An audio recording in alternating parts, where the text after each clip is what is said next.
రాష్ట్రంలో ఒక్కొక్క నియోజకవర్గానికి ఒక్కొక్క చరిత్ర ఉంది. రాజకీయంగా, జనాభా పరంగా, మౌలిక సదుపాయాల పరంగా కూడా ఒక్కొక్క నియోజకవర్గం విశిష్టత ఒక్కొక్క రకం. ఎప్పుడు ఎన్నికలు వచ్చినా మార్పులు, చేర్పులు అంటూ నాయకులు హామీ ఇస్తుంటారు. వెనుకబడిన ప్రాంతాలుగా ఉన్న వాటిని అభివృద్ధి చేస్తామని, ప్రజల జీవన ప్రమాణాలను మారుస్తామని కూడా చెబుతారు. అదేవిధంగా రాజకీయాలు కూడా మారుతాయని హామీలు గుప్పిస్తారు. అయితే అవి ఏ మేరకు సాకారం అవుతాయన్నది ప్రశ్న. ఈ పరంగా చూసుకుంటే మంత్రి నారా లోకేష్ ప్రాతినిధ్యం వహిస్తున్న మంగళగిరి నియోజకవర్గంలో ఈ 3 విషయాల్లోనూ మార్పులు వచ్చాయని తాజాగా టీడీపీ నాయకులు చెబుతున్నారు. సుపరిపాలనలో తొలి అడుగు కార్యక్రమంలో భాగంగా మంత్రి అనుచరులు, కీలక నాయకులు నియోజకవర్గంలో పర్యటిస్తున్నారు. మంత్రి బిజీగా ఉండటంతో ఈ కార్యక్రమ బాధ్యతలను వారికి అప్పగించారు. దీంతో ప్రతి ఇంటికి వెళ్తున్నారు. ఈ క్రమంలో ప్రజల అభిప్రాయాలు తెలుసుకుంటున్నారు. ప్రధానంగా పైన చెప్పుకున్న 3 కోణాల్లోనూ ప్రజల్లో వచ్చిన మార్పులను నమోదు చేసుకుంటున్నారు.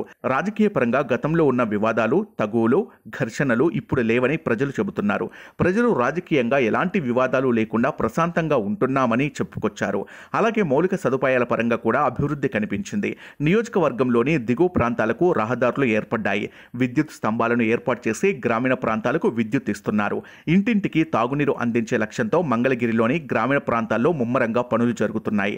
ఇక ప్రజల జీవన ప్రమాణాలు పెంచేందుకు ఉపాధి పనులకు మంత్రి నారా లోకేష్ వివిధ రూపాల్లో సాయం చేస్తున్నారు. ముఖ్యంగా చేనేతలకు ఆదరణ ఎక్కువగా లభిస్తోంది. అదేవిధంగా ఇతర చేతి వృత్తులకు కూడా ప్రోత్సాహం బాగుందని ఇక్కడి వారు చెబుతున్నారు. దీంతో నియోజకవర్గంలో వచ్చే 4 ఏళ్లలో సమున్నత మార్పులు ఖాయమని అంచనా వేస్తున్నారు.